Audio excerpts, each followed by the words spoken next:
Genesis 31. Welcome back. Jacob flees with family and flocks.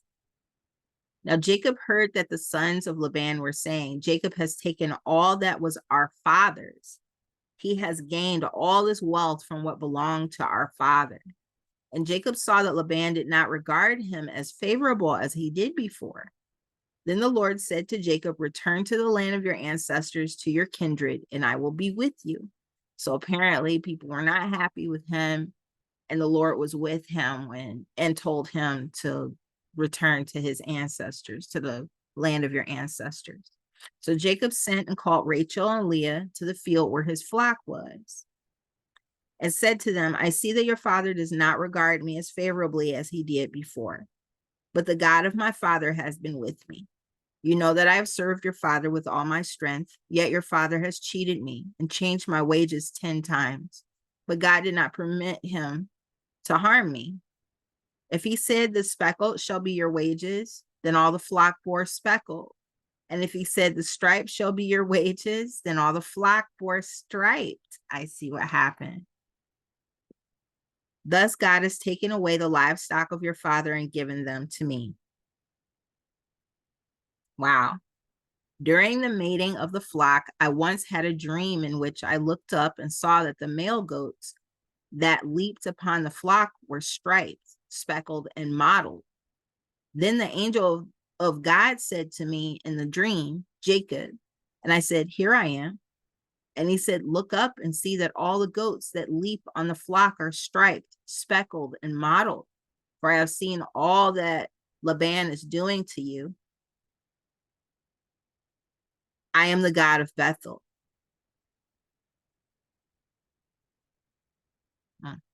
Wait a minute. I am the God of Bethel, where you anointed a pillar and made a vow to me. Now leave this land at once and return to the land of your birth. Okay. Then Rachel and Leah answered him, is there any portion of inheritance left to us in our father's house? Are we not regarded by him as foreigners? For he has sold us, and he has been using up the money given for us. All the property that God has taken away from our father belongs to us and to our children. Now then, do whatever God has said to you. All the property that God has taken away from our father belongs to us and to our children. Now then, do whatever God has said to you. Okay. So Jacob arose and set his children and his wives on camels, and he drove away all his livestock, all the property that he had gained, the livestock in his possession that he had acquired in Padan Aram, to go to his father Isaac in the land of Canaan. Now Laban had gone to shear his sheep, and Rachel stole her father's household gods. Rachel stole her, oh my goodness. Wait a minute. Laban had gone to shear his sheep, and Rachel stole her father's household gods. And Jacob deceived Laban the Aramean in that he did not tell him that he intended to flee. So he fled with all that he had, starting out. He crossed the Euphrates and set his face toward the hill country of Gilead. Laban overtakes Jacob. On the third day, Laban was told that Jacob had fled. So he took his kinsfolk with him and pursued him for 7 days until he caught up with him in the hill country of Gilead. But God came to Laban the Aramean in a dream by night and said to him, take heed that you say not a word to Jacob, either good or bad. Oh man, oh my goodness. Laban overtook Jacob. Now Jacob had pitched his tent in the hill country, and Laban with his kinfolk camped in the hill country of Gilead. Laban said to Jacob, what have you done? You have deceived me and carried away my daughters like captives of the sword. Why did you flee secretly and deceive me and not tell me? I would have sent you away with mirth and songs, with tambourine and lyre. And why did you not permit me to kiss my sons and my daughters farewell? What you have done is foolish. It is in my power to do you harm, but the God of your father spoke to me last night, saying, take heed that you speak to Jacob neither good nor bad. Even though you had to go because you long greatly for your father's house, why did you steal my gods? I'm just like, I'm thrown over this. This is crazy. It seems crazy to me because I don't understand fully what's happening. And so I'm just reading. So the Lord told Laban, he warned him not to say anything to Jacob, good or bad. You better be neutral as I don't know what. You don't say anything to him. But he was like, why did you take my sons and daughters and stuff without saying goodbye so I could at least have a party for you when you were leaving? Jacob answered Laban, because I was afraid, for I thought that you would take your daughters from me by force. But anyone with whom you find your gods shall not live. But anyone with whom you find your gods shall not live. In the presence of our kinfolk, point out what I have that is yours and take it. Now, Jacob did not know that Rachel had stolen the gods. Oh, no. So Laban went into Jacob's tent and into Leah's tent and into the tent of the two maids, but he did not find them. And he went out of Leah's tent and entered Rachel's. Now, Rachel had taken the household gods and put them in the camel's saddle and sat on them. Laban felt all about in the tent, but did not find them. And she said to her father, let not my Lord be angry that I cannot rise before you, for the way of women is upon me. Oh, she lied to him and said that she had her time of the month and that she couldn't get up. So he searched but did not find the household gods. Why? I don't know why they be lying so much. Why is everyone lying? But then, so this is the conflict that I have right now. Everyone's being very deceitful. They're lying a lot. They're telling a lot of lies, saying that they did things that they didn't do and saying that they didn't do things that they did actually do.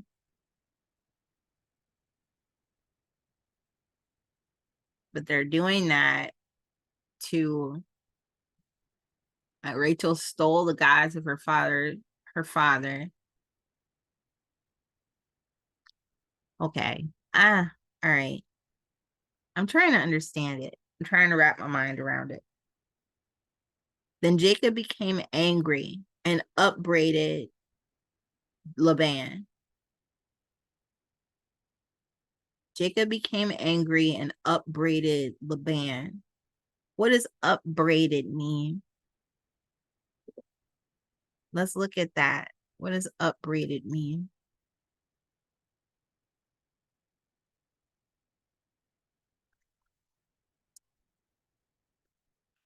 Find fault with someone, scolded. Oh, man. Hebrew definition, upbraided. Upbraided. Dishonest or trickery. And Jacob became angry and upbraided Laban. Jacob said to Laban, what is my offense? What is my sin that you have hotly pursued me? Although you have felt about through all my goods, what have you found of all your household goods? Set it here before my kinsfolk and your kinsfolk so that they may decide between us two. These 20 years I have been with you, your ewes and your female goats have not miscarried, and I have not eaten the rams of your flocks. That which was torn by wild beasts I did not bring to you. I bore the loss of it myself. Of my hand you required it, whether stolen by day or stolen by night. It was like this with me by day. It was like this with me. By day the heat consumed me, and the cold by night, and my sleep fled from my eyes. These 20 years I've been in your house. I served you 14 years for your 2 daughters and 6 years for your flock. And you have changed my wage 10 times. If the God of my father, the God of Abraham, and the fear of Isaac had not been on my side, surely now you would have sent me away empty-handed. God saw my affliction and the labor of my hands and rebuked you last night. Yeah. Dishonesty and trickery. We'll leave it at that. Because Laban was trying to catch him up in something else. He was trying to act like he wasn't doing the right things, and he had some other what do you call it, agenda, right? That he had this agenda to take the things that didn't belong to him. Trying to get something. Okay. Laban and Jacob make a covenant. Then Laban answered and said to Jacob, the daughters are my daughters, the children are my children, the flocks are my flocks, and all that you see is mine. But what can I do today about these daughters of mine, or about their children whom they have borne? Come now, let us make a covenant with you and I. Come now, let us make a covenant, you and I, and let it be a witness between you and me. So Jacob took a stone and set it up as a pillar. And Jacob said to his kinsfolk, gather stones. And they took stones and made a heap, and they ate there by the heap. Laban called it Jegar Sahadutha, but Jacob called it Galid. Galid is the heap of witness. Jagar Sadathua is the heap of witness. The heap of witness. So it's the heap of witness in both of their language, in Aramaic and in Hebrew. Okay. Laban said,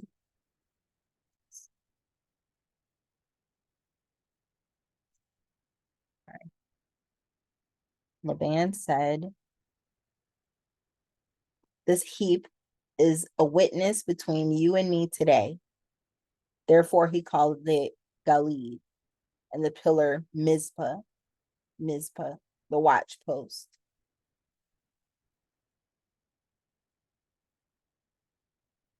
And Mizpah. For he said, the Lord watch between you and me when we are absent from the other. When one absent, I'm sorry. Oh my goodness. Laban said, this heap is a witness between you and me today. Therefore, he called it Galid and Mizpah, for he said, the Lord watch between you and me when we are absent one from the other. If you ill treat my daughters, or if you take wives in addition to my daughters, though no one else is with us, remember that God is witness between you and me. So he didn't want him to take on any more daughters besides his. You only want Jacob to have his two daughters as his wives. Then Laban said to Jacob, see this heap and see the pillar which I have set between you and me. This heap is a witness, and the pillar is a witness, and I will not pass beyond this heap to you, and you will not pass beyond this heap and this pillar to me for harm. Okay. May the God of Abraham and the God of Nahor, the God of their father, judge between us. So Jacob swore by the fear of his father Isaac, and Jacob offered a sacrifice on the height.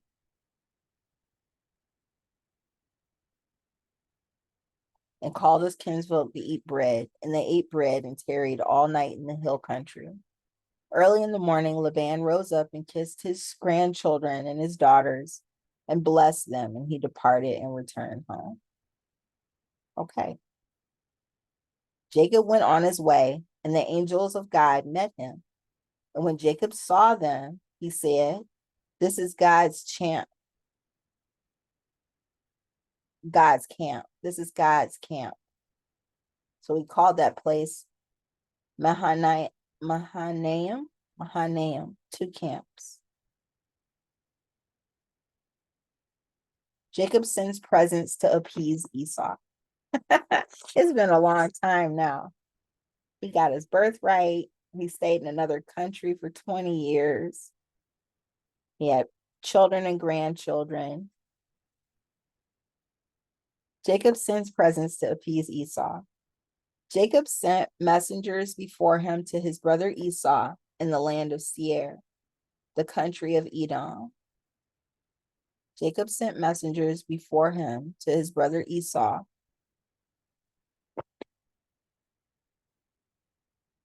in the land of Seir, the country of Edom, instructing them, "Thus you shall say to my lord Esau," excuse me, "Thus says your servant Jacob, I have lived with Laban as an alien and stayed until now, and I have oxen, donkeys, flocks, male and female slaves, and I have sent to tell my lord in order that I may find favor in your sight." The messengers returned to Jacob, saying, "We came to your brother Esau, and he is coming to meet you, and 400 men are with him." Oh, good Lord. Oh, no. It's not funny because, Esau was not happy. Then Jacob was greatly afraid and distressed, and he divided the people that were with him and the flocks and herds and camels into 2 companies, thinking, if Esau comes to the one company and destroys it, then the company that is left will escape. And Jacob said, "O God of my father Abraham and God of my father Isaac, O Lord, who said to me, return to your country and to your kindred, and I will do you good. I'm not worthy of the least of all the steadfast love and all the faithfulness that you have shown to your servant. I am not worthy of the least of all the steadfast love and all the faithfulness that you have shown to your servant. For with only my staff I crossed this Jordan, and now I have become 2 companies. Deliver me, please, from the hand of my brother, from the hand of Esau, for I'm afraid of him. He may come and kill us all, the mothers with the children. Yet you have said, I will surely do you good and make your offspring as the sand of the sea, which cannot be counted because of their number." So he spent that night there, and from what he had with him, he took a present for his brother, 200 female goats and 20 male goats, 200 ewes and 20 rams, 30 mulch camels and their colts, 40 cows and 10 bulls, 20 female donkeys and 10 male donkeys. These he delivered into the hand of his servants. Each drove by itself and said to his servants, "Pass on ahead of me," and put a space between drove and drove. He instructed the foremost.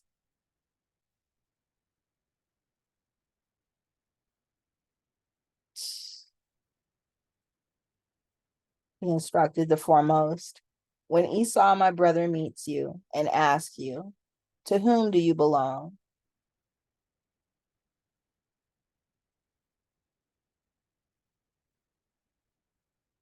Where are you going, and whose are these ahead of you? Then you shall say, 'They belong to your servant Jacob. They are a present sent to my lord Esau, and moreover, he is behind us.'" Okay. He likewise instructed the second and the third and all who followed the droves. "You shall say the same thing to Esau when you meet him. And you shall say, moreover, your servant Jacob is behind us. For he thought, I may appease him with the present that goes ahead of me. And afterwards I shall see his face. Perhaps he will accept me." So the present passed on ahead of him, and he himself spent that night in the camp.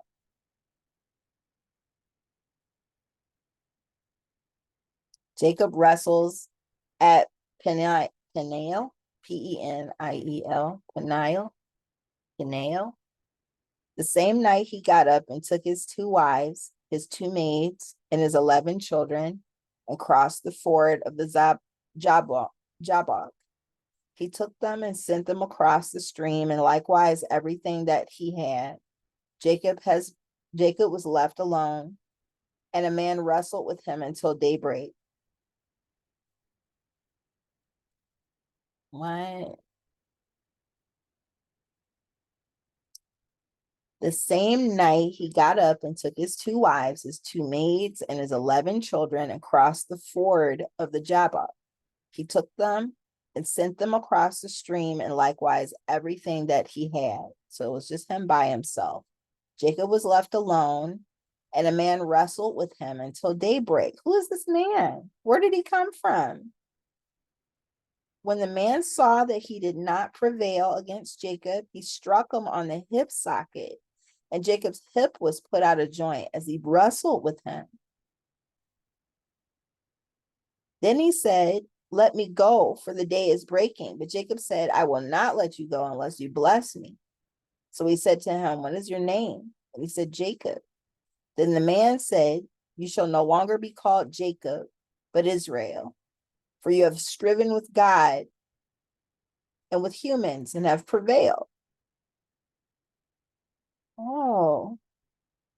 Then Jacob asked him, "Please tell me your name." But he said, "Why is it that you ask my name?" And there he blessed him. So Jacob called the place Peniel, saying, "For I have seen God face to face, and yet my life is preserved." Wow. That's how he was called Israel. He wrestled with the Lord. He wrestled with the Lord. The sun rose upon him as he passed Peniel, limping because of his hip. Therefore, to this day, the Israelites do not eat the thigh muscle that is on the hip socket, because he struck Jacob on the hip socket at the thigh muscle. The Israelites do not eat the thigh muscle that is on the hip socket, because he struck Jacob on the hip socket at the thigh muscle.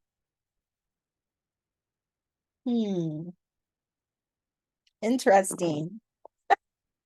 What do you think about this? I have no words for this, really. Jacob and Esau meet. I had not thought that that was how Jacob got his name in any of my wildest dreams. Jacob and Esau meet. Now Jacob looked up and saw Esau coming, and 400 men with him. So he divided the children among Leah and Rachel and the 2 maids. He put the maids with their children in front, and Leah with her children, and Rachel and Joseph last of all. He himself went on ahead of them, bowing himself to the ground 7 times until he came near his brother. But Esau ran to meet him and embraced him and fell on his neck and kissed him, and they wept. When Esau looked up and saw the women and children, he said, "Who are these with you?" Jacob said, "The children whom God has graciously given your servant."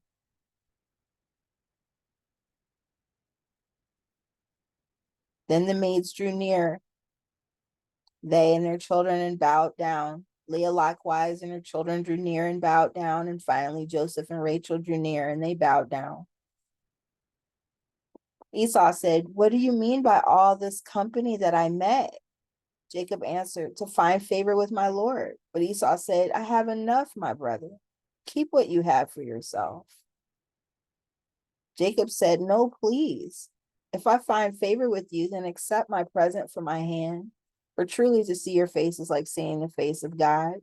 Since you have received me with such favor, please accept my gift that is brought to you, because God has dealt graciously with me, and because I have everything I want."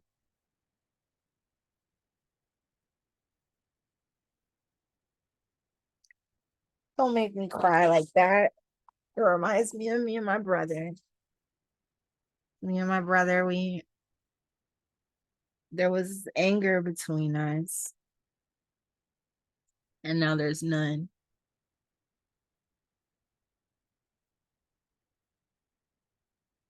Esau said, "I have enough, my brother.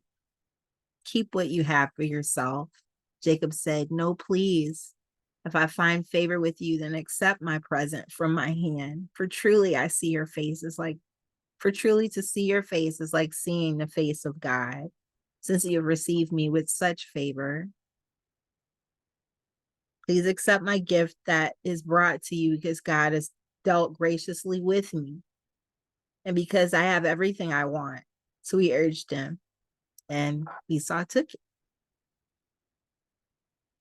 Then Esau said, let us journey on our way, and I will go alongside you.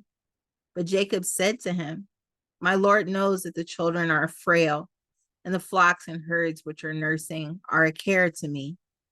And if they are overdriven for one day, all the flocks will die. Let my Lord pass on ahead of his servant, and I will lead on slowly, according to the pace of the cattle that are before me, and according to the pace of the children, till I come to my Lord and Seir. Okay. So Esau said, let me leave with you some of the people who are with me. But he said, why should my Lord be so kind to me? So Esau returned that day on his way to Seir. But Jacob journeyed to Sukkoth and built himself a house and made booths for his cattle. Therefore, the place is called Sukkoth, just booths. Jacob reaches Shechem. Jacob comes safely to the city of Shechem, which is in the land of Canaan, on his way from Padan Aram, and he camped before the city. And from the sons of Hamor, Shechem's father, he bought for 100 pieces of money the plot of land on which he had pitched his tent. There he erected an altar and called it El Elohi Israel, God, the God of Israel. God, the God of Israel.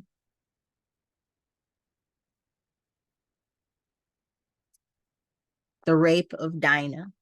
So Leah only had one daughter. She had one daughter and 7 sons. The rape of Dinah. Now Dinah, the daughter of Leah, whom she had borne to Jacob, went out to visit the women of the region. When Shechem, son of Hamor, the Hivite, prince of the region, saw her, he seized her and lay with her by force. And his soul was drawn to Dinah, daughter of Jacob. He loved the girl and spoke tenderly to her.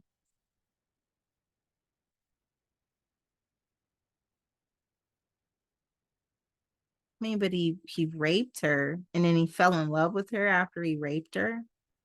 And his soul was drawn to Dinah, daughter of Jacob. He loved the girl and spoke tenderly to her. So Shechem spoke to his father Hamor, saying, get me this girl to be my wife. Now Jacob heard that Shechem had defiled his daughter Dinah, but his sons were with his cattle in the field, so Jacob held his peace until they came. And Hamor, the father of Shechem, went out to Jacob to speak with him. Just as the sons of Jacob came in from the field. Oh, snap. When they heard of it, the men were indignant and very angry because he had committed an outrage in Israel by lying with Jacob's daughter, for such a thing ought not to be done. But Hamor spoke with them, saying, the heart of my son Shechem longs for your daughter. Please give her to him in marriage. Make marriages with us. Give your daughters to us and take our daughters for yourselves. You shall live with us, and the land shall be open to you. Live and trade in it and get property in it. Shechem also said to her father and her brothers, let me find favor with you, and whatever you say to me, I will give. So he was trying to make it right, I think. Put the marriage present and gift as high as you like, and I will give whatever you ask me. Only give me the girl to be my wife. This is the guy that had raped her, right? The sons of Jacob answered Shechem and his father Hamor deceitfully because he had defiled their sister Dinah. So they said to them, We cannot do this thing to give our sister to one who is uncircumcised, for that would be a disgrace to us. Only on this condition will we consent to you, that you will become as we are, and every male among you be circumcised. So they had them circumcise every male. All right, you guys got to be like we are then. Then we will give our daughters to you, and we will take your daughters for ourselves, and we will live among you and become one people. But if you will not listen to us and be circumcised, then we will take our daughter and be gone. Their words pleased Hamor and Hamor's son Shechem. And the young man did not delay to do the thing because he was delighted with Jacob's daughter. Now he was the most honored of all his family. So Hamor and his son Shechem came to the gate of their city and spoke to the men of their city, saying, "These people are friendly with us. Let them live in the land and trade in it, for the land is large enough for them. Let us take their daughters in marriage and let us give them our daughters. Only on this condition will they agree to live among us, to become one people, that every male among us be circumcised as they are circumcised. Will not their livestock, their property, and all their animals be ours? Only let us agree with them, and they will live among us." And all who went out of the city gate heeded Hamor and his son Shechem, and every male was circumcised, all who went out of the city, of the gate of his city. Dinah's brothers avenged their sister. Oh, on the third day, when they were still in pain, two of the sons of Jacob, Simeon and Levi, Dinah's brothers, took their swords and came against the city unawares and killed all the males. They killed Hamor and his son Shechem with the sword and took Dinah out of Shechem's house and went away. Whoa. And the other sons of Jacob came upon the slain and plundered the city because their sister had been defiled. They took their flocks and their herds, their donkeys, and whatever was in the city and in their field, all their wealth, all their little ones and their wives, all that was in the houses they captured and made their prey. Then Jacob said to Simeon and Levi, "You have brought trouble on me." Oh man, they were not supposed to do that. They were not supposed to do that. Jacob said to Simeon and Levi, "You have brought trouble on me by making me odious to the inhabitants of the land, the Canaanites and the Perizzites. My numbers are few, and if they gather themselves against me and attack me, I shall be destroyed, both I and my household." But they said, "Should our sister be treated like a whore?" Ah, shoot. Jacob returns to Bethel. God said to Jacob, "Arise, go up to Bethel and settle there. Make an altar there to the God who appeared to you when you fled from your brother Esau." So Jacob said to his household and to all who were with him, "Put away the foreign gods that are among you and purify yourselves and change your clothes."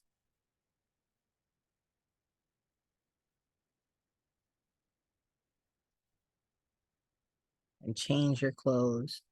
Then come, let us go up to Bethel, and I may make an altar there to the God who answered me in the day of my distress and has been with me wherever I have gone. So they gave Jacob all the foreign gods that they had and the rings that were in their ears, and Jacob hid them under the oak that was near Shechem. As they journeyed, a terror from God fell upon the cities all around them, so that no one pursued them. As they journeyed, a terror from God fell upon the cities all around them, so that no one pursued them.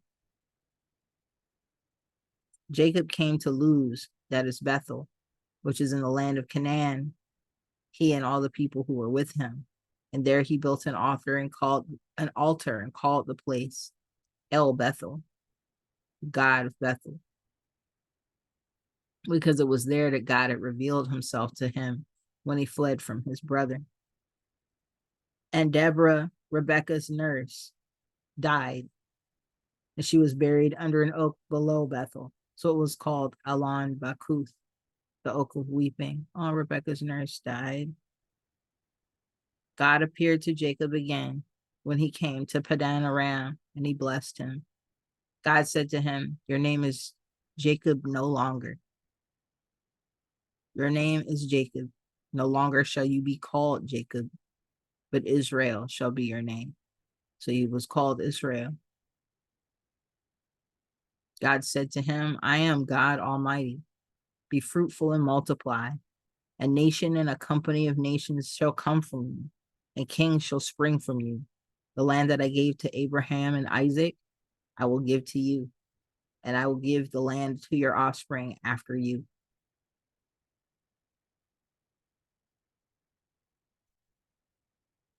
Then God went up from him at the place where he had spoken with him. Jacob set up a pillar in the place where he had spoken with him, a pillar of stone, and he poured out a drink offering on it and poured oil on it. So Jacob called the place where God had spoken with him Bethel. The birth of Benjamin and the death of Rachel. When they journeyed from Bethel and then they journeyed from Bethel, and when they were still some distance from Ephrath, Rachel was in childbirth.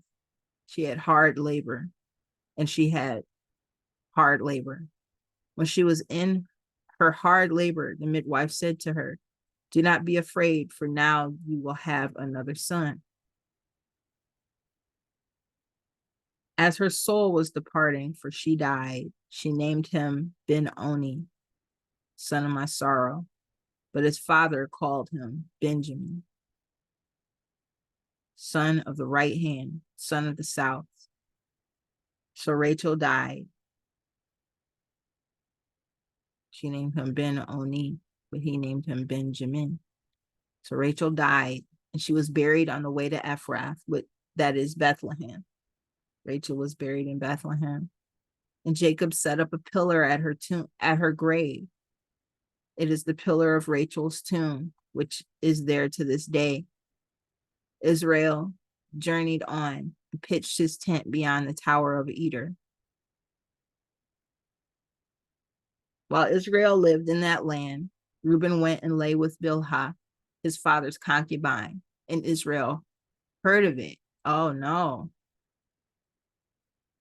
While Israel lived in that land, Reuben went and lay with Bilhah, his father's concubine, and Israel heard of it. Now the sons of Jacob were 12. The sons of Leah, Reuben, who was Jacob's firstborn, Simeon, Levi, Judah, Issachar, Zebulun. Sons of Rachel, Joseph, Benjamin. The sons of Bilhah, Rachel's maid, was Dan and Naphtali. The sons of Zilpah, Leah's maid, were Gad and Asher. So those were the 12 tribes of Israel. 12 tribes of Israel. These were the sons of Jacob who were born to him in Padan Aram. These were the sons born. Okay. The death of Isaac. Jacob came to his father Isaac at Mamre, or Kirath Arba, that is Hebron, where Abraham and Isaac had resided as aliens. Now the days of Isaac were 180 years, and Isaac breathed his last. He died and was gathered to his people, old and full of days. And his sons Esau and Jacob buried him. Just like Abraham's sons, Isaac and Ishmael buried him. Esau's descendants. So this is Genesis 36, Esau's descendants. These are the descendants of Esau, that is Edom. Esau took his wives from Canaanites, Adah, daughter of Elon, the Hittite,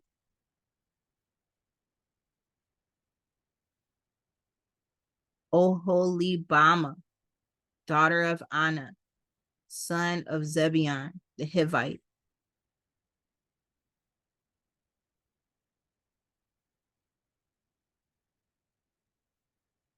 I'm sorry.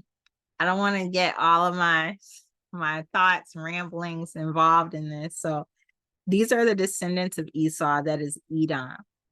Esau took his wives from the Canaanites, Adah, daughter of Elon the Hittite, Oholibama, daughter of Anna, son of Zibeon the Hivite, and Basemath, Ishmael's daughter, sister of Nebaioth.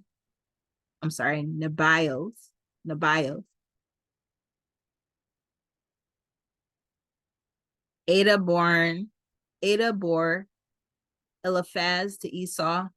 Basemath bore Reuel, and Oholibama bore Jeush, Jalam, and Korah. These are the sons of Esau who were born to him in the land of Canaan. Then Esau took his wives, his sons, his daughters, and all the members of his household, his cattle, all his livestock, and all the property he had acquired in the land of Canaan. And he moved to a land some distance from his brother Jacob. For their possessions were too great for them to live together. The land where they were staying could not support them because of their livestock. So Esau settled in the hill country of Seir. Esau is Edom. Okay. These are the descendants of Esau, ancestor of the Edomites, in the hill country of Seir. These are the names of Esau's sons: Eliphaz, son of Adah, the wife of Esau; Reuel, the son of Esau's wife, Basemath. The son of Eliphaz were Teman, Omar, Zepho, Gatam, and Kenaz. Timnah was a concubine of Eliphaz, Esau's son. She bore Amalek to Eliphaz. These were the sons of Adah, Esau's wife. These were the sons of Reuel: Nahath, Zerah, Shammah, and Mizah. These were the sons of Esau's wife, Basemath. These were the sons of Esau's wife, Oholibama, daughter of Anna, son of Zibeon. She bore to Esau Jush, Jalam, and Korah, clans and kings of Edom. These are the clans of the sons of Esau, the sons of Eliphaz, the firstborn of Esau, the clans: Teman, Omar, Zepho, Kenaz, Korah, Gatam, and Amalek. These are the clans of Eliphaz in the land of Edom. They are the sons of Adah. These are the sons of Esau's son, Reuel, the clans: Nahath, Zerah, Shammah, and Mizah. These are the clans of Reuel in the land of Edom. They are the sons of Esau's wife, Basemath. These are the sons of Esau's wife, Oholibama, the clans: Jeush, Jalam, and Korah. These are the clans born of Esau's wife, Oholibama, the daughter of Anna. These are the sons of Esau, that is Edom, and these are their clans. These are the sons of Seir the Horite, the inhabitants of the land: Lotan, Shobal, Zibeon, Anna, Dishon, Ezer, and Dishan. These are the clans of the Horites, the sons of Seir in the land of Edom. The sons of Lotan were Hori, Keman, and Lotan's sister was Timnah. These are the sons of Shobal: Alvan, Manahath, Ebal, Shepho, and Onam. These are the sons of Zibeon: Aya and Anna. He is the Anna who found the springs. He is the Anna who found the springs in the wilderness. He is pastured as he pastured the donkeys of his father Zibeon. These are the children of Anna, Dishon, and Oholibama, daughter of Anna. These are the sons of Dishon: Hemdan, Eshban, Ithran, and Chiran. These are the sons of Ezer: Bilhan, Zaban, and Akan. These are the sons of Dishon: Uz, and Aran. These are the clans of the Horites, the clans Lotan, Shobal, Zibeon, Anna, Dishon, Ezer, and Dishan. These are the clans of the Horites, clan by clan in the land of Seir. These are the kings who reigned in the land of Edom before any king reigned over the Israelites. Bela, son of Beor, reigned in Edom, the name of his city being Dinhabah. Bela died, and Jobab of Zerah of Bozrah succeeded him as king. Jobab died, and Husham, the land of the Temanites, succeeded him as king.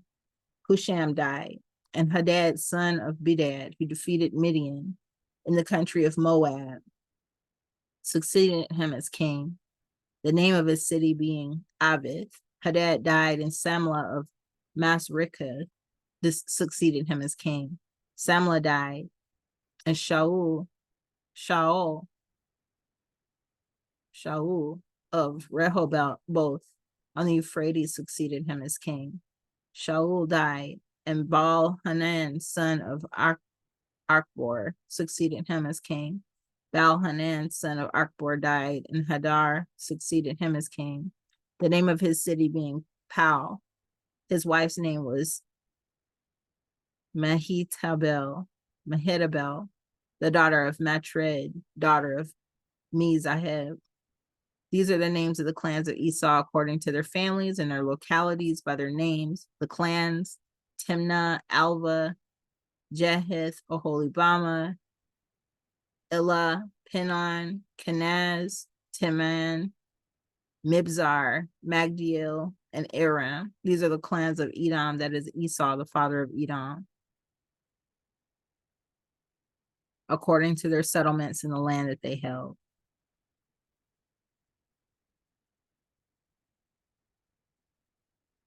So this is Genesis 37. I'm going to stop here because I think I started at 34. No, 36. I think I started. All right, I'm going to keep going then. I'm going to keep going to 40 then. Joseph dreams of greatness. Jacob settled in the land where his father had lived as an alien, the land of Canaan. This is the story of the family of Jacob.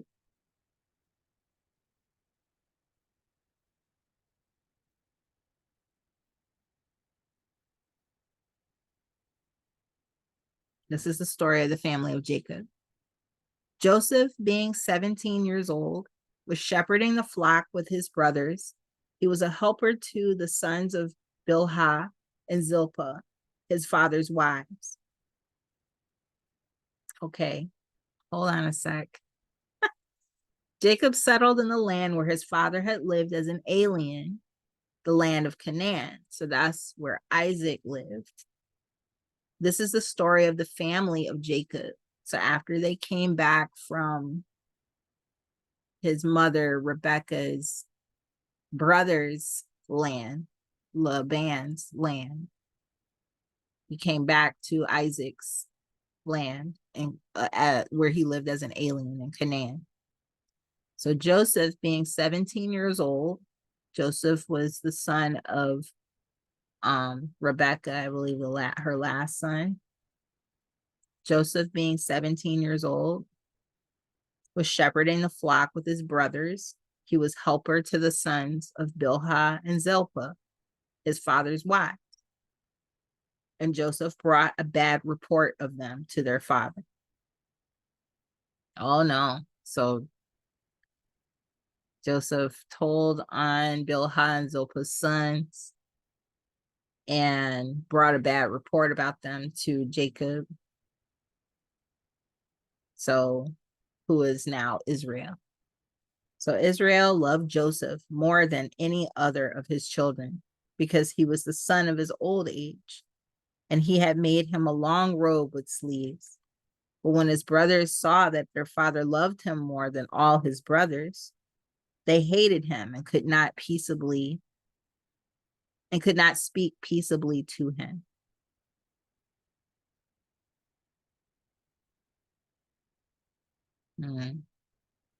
Once Joseph had a dream, and when he told it to his brothers, they hated him even more. He said to them, "Listen to this dream that I dreamed." Oh, goodness. There we were, binding sheaves in the field. Suddenly my sheaf rose and stood upright. Then your sheaves gathered around it and bowed down to my sheaf. His brothers said to him, "Are you indeed to reign over us? Are you indeed to have dominion over us?" So they hated him even more because of his dreams and his words. Like, he just couldn't do right by them. He just could not do right by them. He was always telling and doing naughty things to they didn't think that they were as good as he was, and they were jealous of him. Would there have been anything that they could have done about that? That's my question. Could they help being jealous? Could they have done something about feeling jealous? He had another dream and told it to his brother, saying, "Look, I have had another dream. The sun, the moon, oh, excuse me. Look, I have had another dream. The sun, the moon, and 11 stars were bowing down to me." But when he told it to his father and his brothers, his father rebuked him and said to him, "What kind of dream is this that you have had? Shall we indeed come, I and your mother and your brothers, and bow to the ground before you?" So his brothers were jealous of him, but his father kept the matter in mind. Oh, shoot. Joseph is sold by his brothers. Now his brothers went to pasture their father's flock near Shechem. Okay. And Israel said to Joseph, "Are not your brothers pasturing the flock at Shechem? Come, I will send you to them." He answered, "Here I am." So he said to him, "Go now, see if it is well with your brothers and with the flock, and bring back word to me. And bring word back to me."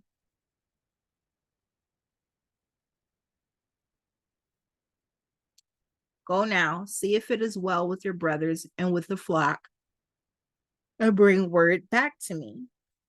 Oh, man. So he sent him from the valley of Hebron. He came to Shechem, and the man found him wandering in the fields. The man asked him, "What are you seeking?"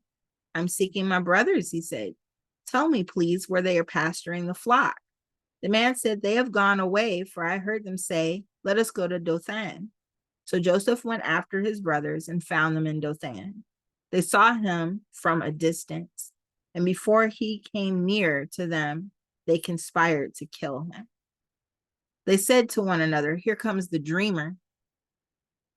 Come now, let us kill him and throw him into one of the pits. Then we shall say that the wild animal has devoured him, and we shall see what will become of his dreams." Ah, man. But when Reuben heard it, he's the oldest. He was Isaac's oldest son, right? Reuben? No, sorry. Reuben is Jacob's oldest son by Leah. But when Reuben heard it, he delivered him out of their hands, saying, "Let us not take his life." Wow. Reuben said to them, "Shed no blood. Throw him into this pit here in the wilderness, but lay no hand on him, that he might rescue him out of their hand and restore him to his father." So when Joseph came to his brothers, they stripped him of his robe, the long robe with sleeves that he wore, and they took him and threw him into a pit. The pit was empty. There was no water in it. Okay. Then they sat down to eat, and looking up, they saw a caravan of Ishmaelites coming from Gilead. Ishmaelites coming from Gilead. Okay. with their camels carrying gum, balm, and resin on their way to carry it down to Egypt. Then Judah said to his brothers, "What profit is it if we kill our brother and conceal his blood? Come, let us sell him to the Ishmaelites and not lay our hand on him, for he is our brother, our own flesh." Judah said to him. And his brothers agreed. When some Midianite traders passed by, so now I'm recognizing the names of the clans. These are the generations of Ishmael. When some Midianite traders passed by, they drew Joseph up, lifting him out of the pit, and sold him to the. When some Midianite traders passed by, Joseph's own brothers lifted him out of the pit that they had put him in and sold him to the Ishmaelites for 20 pieces of silver. You know, they sold him for even less than what Judah received for betraying Jesus. They sold him for less than that.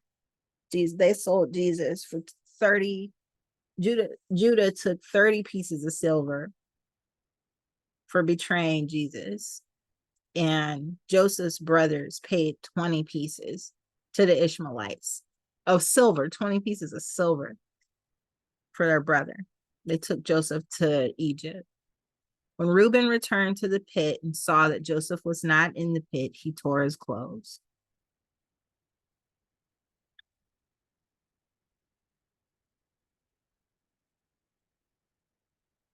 He tore his clothes. He returned to his brothers and said, "The boy is gone, and where can I turn?"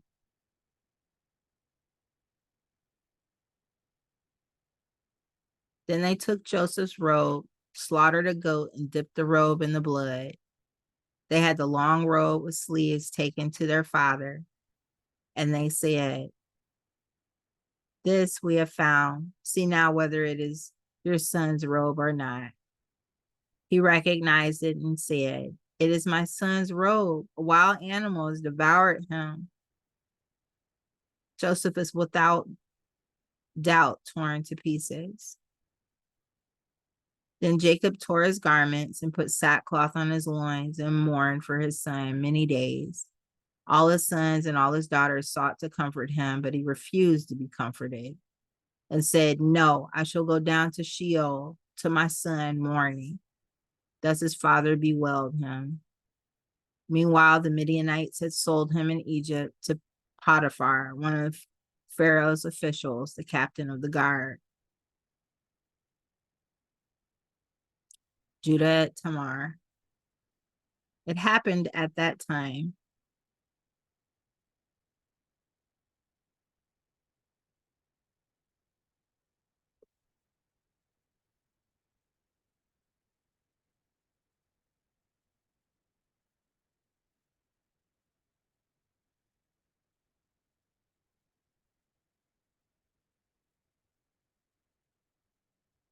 Michigan Island Hopping, we partnered with Pure Michigan to take a trip to Drummond Island. Known as the Gem of the Huron, Drummond Island is the second largest freshwater island in the U.S. and fourth in the world. Take a ferry from Detour Village. While on the island, there's tons to do if you appreciate natural beauty and hidden gems. First, you've got to see fossil ledges, which are made out of fossilized remains of saltwater coral. Next, drive through the Mexican Plains, home to one of the rarest habitats in the world. Another must-do activity is hunting for pudding stones, which can be found at beaches like Glen Cove, Big Shoal Beach, and the Drummond Island Township Park. While at the Township Beach, enjoy wading or swimming in some of the warmest water you'll find in the Great Lakes. You also need a book tour with the Drummond Island Tall Ship Company to go sailing aboard the Huron Jewel, or you'll pass by nearby islands. And you can't leave without visiting the free historical museum, where you'll learn about the British fort that once was here. Safe to add Drummond Island to your Michigan travel list.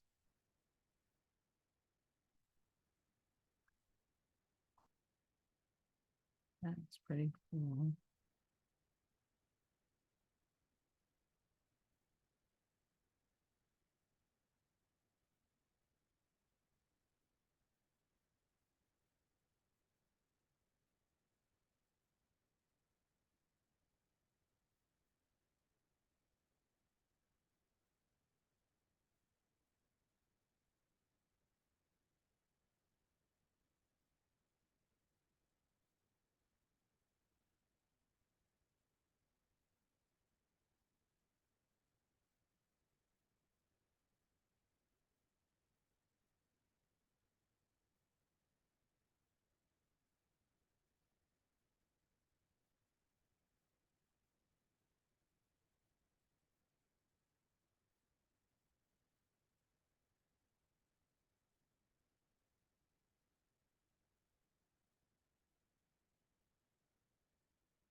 I don't know what happened. Y'all lost me for a moment. This is Genesis 38. Judah and Tamar. It happened at that time that Judah went down from his brothers and settled near a certain Adulamite, whose name was Hera. There Judah saw the daughter of a certain Canaanite, whose name was Shua. He married her and went into her. She conceived and bore a son, and he named him Again she conceived and bore a son, whom she named Onan. Yet again she bore a son, and she named him Shelah. She was in Chezib when she bore him. Judah took a wife for his firstborn. Her name was Tamar. But Judah's firstborn, was wicked in the sight of the Lord, and the Lord put him to death. So I'm going to mark that in my notes because there's a point in the future where he starts noting who was wicked in the sight of the Lord, and who loved the Lord, and who the Lord was pleased with. So from what I'm seeing, this is the first person that the Lord has said was actually wicked in the sight of the Lord. And so for that, the Lord put him to death. Judah's firstborn son, was wicked in the sight of the Lord, and the Lord put him to death. Then Judah said to Onan, "Go into your brother's wife and perform the duty of a brother-in-law to her.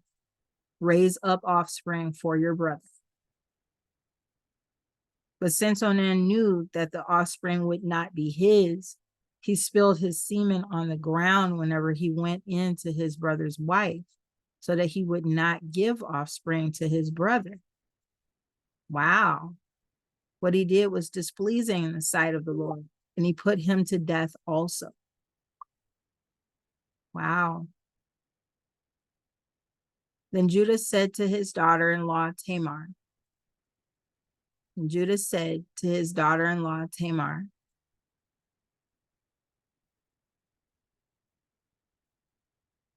"Remain a widow in your father's house until my son Shelah grows up," for he feared that he too would die like his brothers.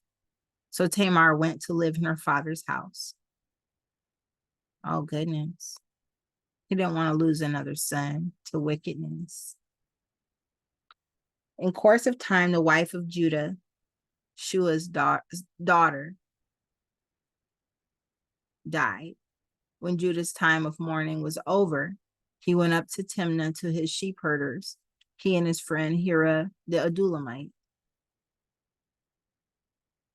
When Tamar was told, "Your father-in-law is going up to Timnah to shear his sheep," she put off her widow's garments. Oh my goodness. She put off her widow's garments, put on a veil, wrapped herself up, and sat down at the entrance to Enaim, which is on the road to Timnah. She saw that Shelah was grown up, yet she had not been given to him in marriage. Oh, because he was afraid that he was going to die too. When Judah saw her, he thought her to be a prostitute, for she had covered her face. He went over to her at the roadside and said, "Come, let me come into you." For he did not know that she was his daughter-in-law. She said, "What will you give me that you may come into me?" He answered, "I will send you a kid from the flock." And she said, "Only if you give me a pledge until you send it." He said, "What pledge shall I give you?" She replied, "Your signet and your cord and the staff that is in your hand." So he gave them to her and went into her, and she conceived by him. This is his daughter-in-law. Then she got up and went away, and taking off her veil, she put on the garments of her widowhood. When Judah sent the kid by his friend, the Adulamite, to recover the pledge from the woman, he could not find her. He asked the townspeople, "Where is the temple prostitute who was at Enaim by the wayside?" But they said, "No prostitute has been here." That is strange, isn't it? So he returned to Judah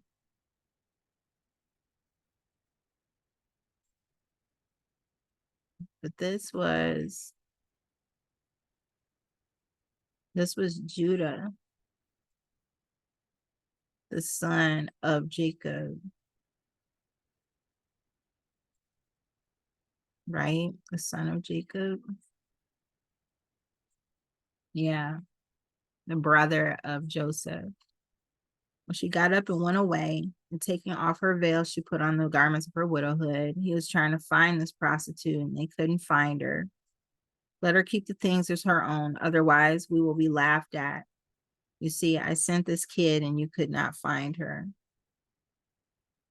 He returned to Judah and said, I have not found her. Moreover, the townspeople said, no prostitute has been here. Judah replied, let her keep the things as her own, otherwise we'll be laughed at. You see, I sent this kid and you could not find her. Oh, that's different. About 3 months later, Judah was told, your daughter-in-law Tamar has played the whore. Moreover, she is pregnant as a result of whoredom. And Judah said, bring her out and let her be burned. As she was being brought out, she sent word to her father-in-law. It was the owner of these who made me pregnant. And she said, take note, please, whose these are, the signet and the cord and the staff. It was her. Oh, wow. Then Judah acknowledged them and said, she is more in the right than I, since I did not give her to my son, Shelah. So it was like that was a rebuke to him for not making good on what he said. Is that right? It sounds like a rebuke. So he was supposed to give his other son to her, but he didn't want his other son to die. So she was sent away to her father's house to wait for him to grow up. When she left her father's house by putting a veil on and stuff, and found out that he was grown up, and then went and stood by the gate. It was like when he went to her and made her pregnant, it was like saving her life and saving him too, in a way. She is more in the right than I, since I did not give her to my son Shelah, and he did not lie with her again. When the time of her delivery came, there were twins in her womb. When she was in labor, one put out a hand, and the midwife took and bound on his hand a crimson thread, saying, this one came out first. But just then he drew back his hand, and out came his brother. And she said, what a breach you have made for yourself. So the hand came out first. She tied a crimson thread to it, and it went back into the girl's womb, Tamar's womb. Therefore, he was named Perez, a breach. Afterward, his brother came out with the crimson thread on his hand, and he was named Brightness. According to this, it has meanings in it when I touch them. This is Genesis 39. Joseph and Potiphar's wife. Now Joseph was taken down to Egypt. So back to Joseph. We went on this side quest for Judah and what was going on with his people. But poor Joseph, who was sold to the Egyptians. To the Ishmaelites. Joseph was taken down to Egypt, and Potiphar, an officer of Pharaoh, the captain of the guard, an Egyptian, bought him from the Ishmaelites who had brought him down there. The Lord was with Joseph, and he became a successful man. He was in the house of his Egyptian master. His master saw that the Lord was with him, and that the Lord caused all that he did to prosper in his hands. So Joseph found favor in his sight and attended him. He made him overseer of his house and put him in charge of all that he had. From the time that he made him overseer in his house and over all that he had, the Lord blessed the Egyptians house for Joseph's sake. The blessing of the Lord was on all that he had in house and field.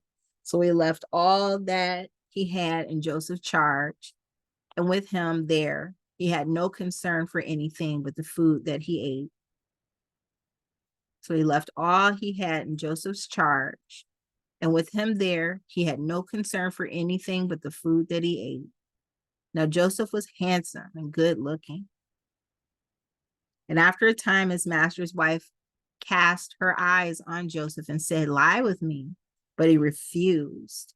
And he said to his master's wife, "Look, with me here, my master has no concern about anything in the house. And he has put everything that he has in my hand. He is not greater in this house than he is not greater in this house than I am, nor has he kept back anything from me except yourself, because you are his wife. How then could I do this great wickedness and sin against God?" And although she spoke to Joseph day after day, he would not consent to lie beside her or be with her. One day, however, when he went into the house to do his work, and while no one else was in the house, she caught hold of his garment, saying, "Lie with me." But he left his garment in her hand and fled and ran outside.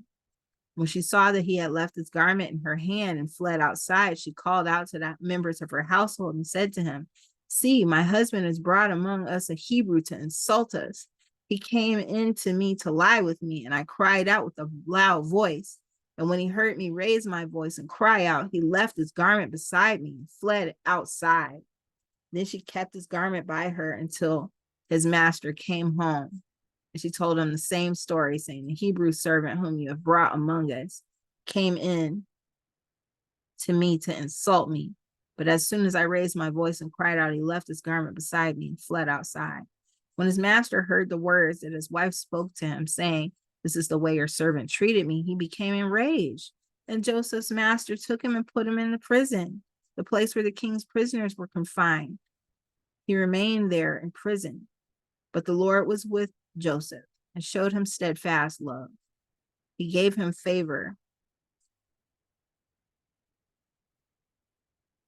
in the sight of the chief jailer. The chief jailer committed to Joseph's care all the prisoners who were in the prison, and whatever was done there, he was the one who did it.